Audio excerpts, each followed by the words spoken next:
আসসালামু আলাইকুম সুপ্রিয় দর্শক, আজকে নতুন রেসিপিতে আপনাদের সবাইকে স্বাগত। আজকে আমি তৈরি করে দেখাবো মুখরোচক মুচমুচে ঝাল পিঠা। এটা তৈরি করা খুবই সহজ, খেতে কিন্তু অসম্ভব মজা। বিকেলের নাস্তায় দেখা যায় ঝটপটি এই পাতা পিঠাটা আপনারা তৈরি করে নিতে পারেন। এটা কিন্তু তৈরি করা খুবই সহজ আর খেতে অসম্ভব মজা।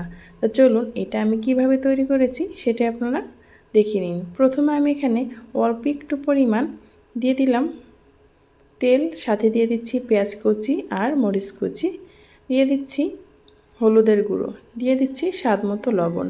আমি এখানে অল্প তৈরি করছি সেজন্য পরিমাণটাও কিন্তু আমি খুব কম দিয়েছি। আপনারা যদি বেশি তৈরি করেন সেক্ষেত্রে কিন্তু বেশি দিয়ে দেবেন।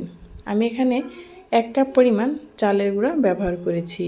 আর 1 কাপ চালের গুঁড়ার জন্য আমি কি পরিমাণ হলুদ এবং লবণ, মরিচ, পেঁয়াজ ব্যবহার করেছি সেটা তো দেখেই বুঝতে পেরেছেন।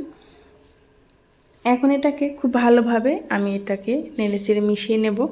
তারপর এটাকে একটু ঢাকনা দিয়ে ঢেকে রেখে দেব যাতে করে চালের গুঁড়াটা খুব সুন্দরভাবে সেদ্ধ হয়। ফিরে আসছি 10 মিনিট পরে। 10 মিনিট পর আমি এটাকে একটি বাটিতে গরম গরমই ঢেলে নিচ্ছি। আর এই কাজটা কিন্তু গরম গরমই করে নিতে হবে, যেহেতু এটা চালের আটা, এটা কিন্তু ভেঙে যাওয়ার সম্ভাবনা থাকবে আর ঠান্ডা হয়ে গেলে শক্ত হয়ে যাবে। আপনি এটাকে ভালোভাবে একটা সফট ডো তৈরি করে নিতে পারবেন না। এখন আমি এটাকে হাতের সাহায্যে ভালোভাবে একটু মথে নিচ্ছি।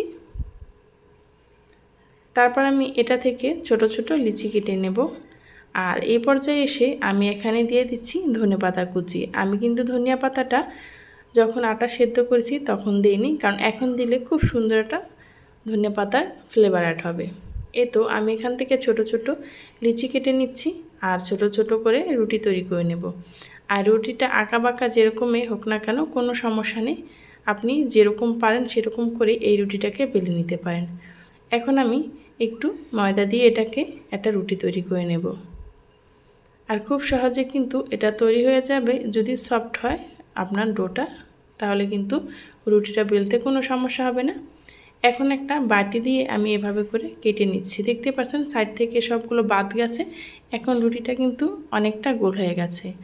এখন আমি এটাকে একটা পিজা কাটার দিয়ে কেটে নিচ্ছি। আপনারা চাইলে সুই কিংবা যে কোনো সরু জিনিস দিয়েও এভাবে করে কেটে নিতে পারেন, অথবা যে কোনো ফুলের শেপ কিংবা গোল গোল করেও এটা কেটে নিতে পারেন। কথা হলো এই পিঠাটা খেতে অসম্ভব মজা হয়, আপনারা যেরকম ডিজাইনে হন না কেন।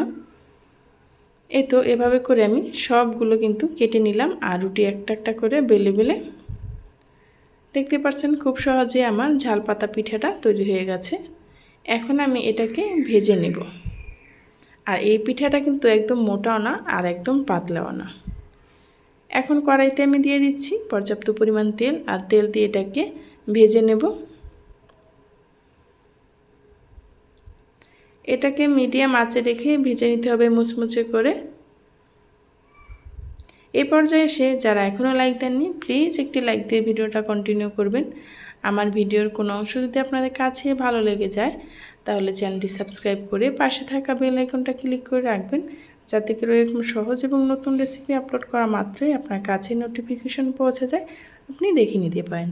এই তো আমি কিন্তু লাল লাল করে সবগুলো পাতা পিঠা ভেজে নিয়েছি। এটা কিন্তু বিকেলের চায়ের সাথে খেতে অসম্ভব ভালো লাগে আর তৈরি করা যায় খুব অল্প সময়ে। আমার কিন্তু সবগুলো পিঠা ভাজা হয়ে গেছে আর দেখতেই পাচ্ছেন কতটা সুন্দর। আমি আপনাদেরকে একটা ভেঙে দেখাচ্ছি কতটা পারফেক্ট হয়েছে। দেখুন একদম মুচমুচে হয়ে গেছে। এ পর্যন্ত যারা আমার সাথে ছিলেন তাদেরকে জানাই অসংখ্য ধন্যবাদ। পরবর্তী ভিডিও নিয়ে আসা পর্যন্ত আশা করি সবাই ভালো থাকবেন, সুস্থ থাকবেন। আল্লাহ হাফেজ।